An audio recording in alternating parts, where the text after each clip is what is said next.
നമ്മളിൽ പലരും വെള്ളയപ്പം ഉണ്ടാക്കുമെങ്കിലും ഇതുപോലത്തെ ഒരു മെത്തേഡ് ഉപയോഗിച്ച് ഉണ്ടാക്കി കാണാൻ ചാൻസ് ഇല്ല. വെസ്റ്റേൺ നാടൻ റെസിപ്പിയിലേക്ക് എല്ലാവർക്കും സ്വാഗതം.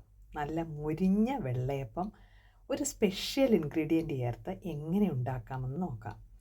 ഇതിനായിട്ട് 1 കപ്പ് പച്ചരി, എല്ലാം 1 കപ്പാണ് ഇൻഗ്രീഡിയൻസ് എടുക്കുന്നത്. പിന്നെ 1 കപ്പ് തന്നെ തേങ്ങ, ഞാൻ ഡെസിക്കേറ്റഡ് കോക്കനട്ടാണ് എടുത്തിരിക്കുന്നത്. പച്ച തേങ്ങ ഉള്ളവർക്ക് അതെടുക്കാം. 1 കപ്പ് തന്നെ വേവിച്ച പാർബോയിൽഡ് റൈസ്. പിന്നെ സ്പെഷ്യൽ ഇൻഗ്രീഡിയൻറ്റ് ചേർക്കുന്ന ചെറുപഴം ഒരെണ്ണം ഇതിലേക്ക് ഇട്ടാണ് അരച്ചെടുക്കുന്നത്. അത് നല്ലൊരു രുചിയും ഒരു സോഫ്റ്റ്നെസ്സും തരും. 1 കപ്പ് തന്നെ വെള്ളം. പച്ചത്തേങ്ങ ചേർക്കുന്നവർ വെള്ളത്തിൻ്റെ അളവ് കുറയ്ക്കുക. ഇത് നല്ലതായിട്ട് ഒന്ന് അരച്ചെടുക്കുക. അതിനുശേഷം 1/2 ടീസ്പൂൺ ഈസ്റ്റും കൂടെ ചേർത്ത് 1 ടീസ്പൂൺ പഞ്ചസാരയും കൂടെ ചേർത്ത് ഒരു 50 സെക്കൻഡ് മിക്സിയിലിട്ടേക്ക് നന്നായിട്ടൊന്ന് അരച്ചെടുക്കുക. ഇപ്പോൾ നമ്മുടെ ബാറ്റർ ഇവിടെ റെഡി ആയിട്ട് വന്നിട്ടുണ്ട്. ഇത് ഓവർനൈറ്റ് അല്ലെങ്കിൽ ഒരു 8 മണിക്കൂറെങ്കിലും ഫെർമെൻറ്റ് ചെയ്യാനായിട്ട് വെക്കുക. ഇത് ഫെർമെൻറ്റ് ചെയ്ത് വന്നിട്ടുണ്ട്, നല്ലതായിട്ട് ഫെർമെൻറ്റ് ചെയ്ത് വന്നിട്ടുണ്ട്. ആവശ്യത്തിന് ഉപ്പ് ചേർക്കുക. എന്നിട്ട് ഇളക്കിയെടുക്കുക. ഇളക്കുമ്പോൾ ലൈറ്റായിട്ടൊന്ന് ഇളക്കിയെടുത്താൽ മതി.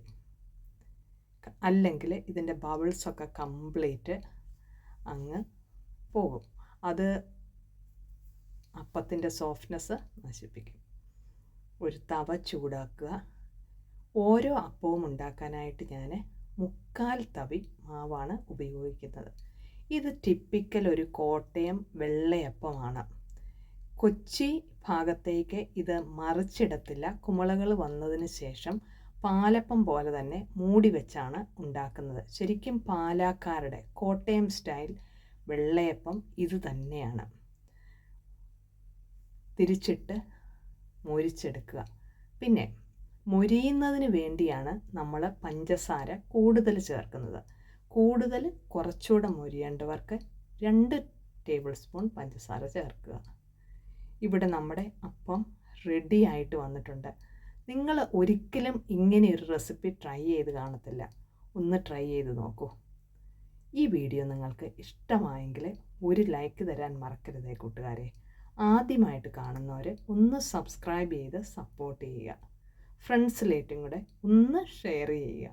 Thanks for watching. Signing off Shaina Thomas.